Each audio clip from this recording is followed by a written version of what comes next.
अगर आपको खाना खाते ही गैस पैदा हो जाती है या भूख नहीं लगती या खाना खाते ही पेट अफर जाता है, फूल जाता है, डिकार नहीं आते, बेचैनी हो जाती है और आप ये कहने पर मजबूर हो जाते हैं जी कि काश मैं खाना ना खाता, या खाना खाते ही आपको कै होने लगती है, मतली होने लगती है, या अगर आप एक वालदा हैं और अपने बच्चे को जब दूध पिलाती हैं तो उसका पेट अफर जाता है, गैस पैदा हो जाती है, बच्चा चीखता है, चिल्लाता है, तो ये वीडियो आपके लिए इंतहाई ख़ास होने वाली है। अस्सलामु अलैकुम वरहमतुल्लाहि वबरकातुहू। लाखों करोड़ों दरूद सलाम हज़रत मोहम्मद मुस्तफ़ा सल्लल्लाहु अलैहि वसल्लम पर, आपकी आल पर और आपके सहाबा पर। मैं हूं आपका मेज़बान हकीम लियाकत अली खिची और आप देख रहे हैं हमारा यूट्यूब चैनल हर्बल वर्ल्ड। और आज का हमारा मौजू है जी कि भूख ना लगने, तेज़ाबियत पैदा हो जाने, गैस पैदा हो जाने या खाना खाते ही पेट के अफर जाने के लिए घरेलू तौर पर एक नुस्खा।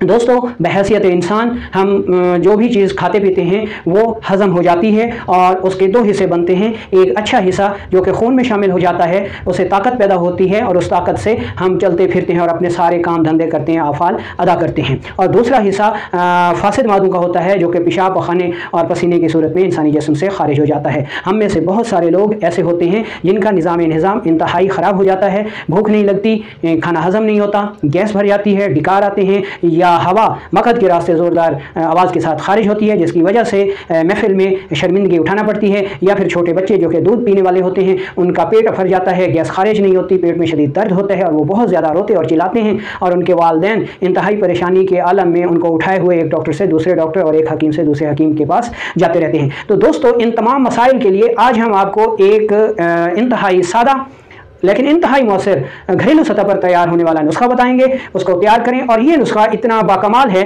कि मिनटों में रिलीफ देता है, आराम देता है और ये नुस्खा हर वक्त आपके घर में तैयार रहना चाहिए।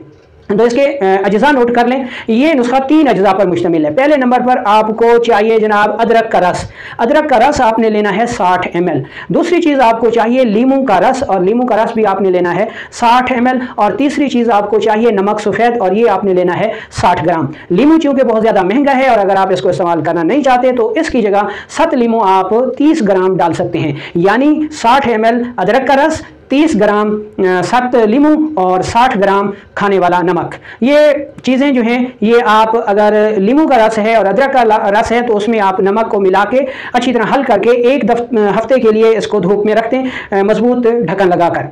या अगर आपने इसमें 7 लीमू डालना है तो 7 लीमू 30 ग्राम, नमक खुर्दनी खाने वाला नमक, नमक सफ़ेद 60 ग्राम, 60 ml अदरक के रस में दोनों चीज़ें डाल के एक हफ्ते के लिए धूप में रख दें और एक हफ्ते के बाद इसको अच्छी तरह हिलाकर पुन छान कर महफूज कर लें। ये आपके पास दवा तैयार है। तो ये जो दवा आपने इस्तेमाल करनी है ये जनाब 1 चम्मच, बड़े अफराद के लिए 1 चम्मच 1 कप पानी में मिलाकर सुबह दोपहर शाम इस्तेमाल कर लें। इससे न सिर्फ भूख लगेगी, गैस भी खारिज होगी, तेज़ाबियत भी दूर होगी, गैस भी खारिज होगी, कब्ज़ भी ख़त्म हो जाएगी और आप बेअंतहा रिलीफ महसूस करेंगे। अगर बच्चा है तो उसको 10 कतरे ये महलूल जो है वो 2 से 3 चम्मच पानी में मिलाकर पिलाएं तो उसी वक्त गैस खारिज हो जाती है और बच्चा पुरसकून नींद सो जाता है। तो दोस्तों, ये आपके लिए इंतहाई इमरजेंसी दवा है और हर वक्त आपके किचन में तैयार रहनी चाहिए। इस दवा का एक और भी बहुत ज़्यादा फ़ायदा है कि अगर आपको भूख नहीं लगती तो आप खाना खाने से आधा घंटा पहले ये दवा इस्तेमाल करें। और अगर खाना खाने के बाद खाना हजम नहीं होता,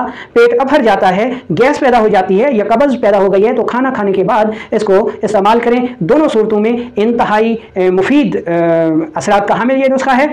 सिर्फ वो अफराद इसको इस्तेमाल ना करें जिनका ब्लड प्रेशर हाई रहता हो, क्योंकि इसमें नमक है, लिहाजा उसके इस्तेमाल से ब्लड प्रेशर बढ़ सकता है। इसलिए हाई ब्लड प्रेशर वाले मरीज़ जो हैं वो इस नुस्खे को इस्तेमाल ना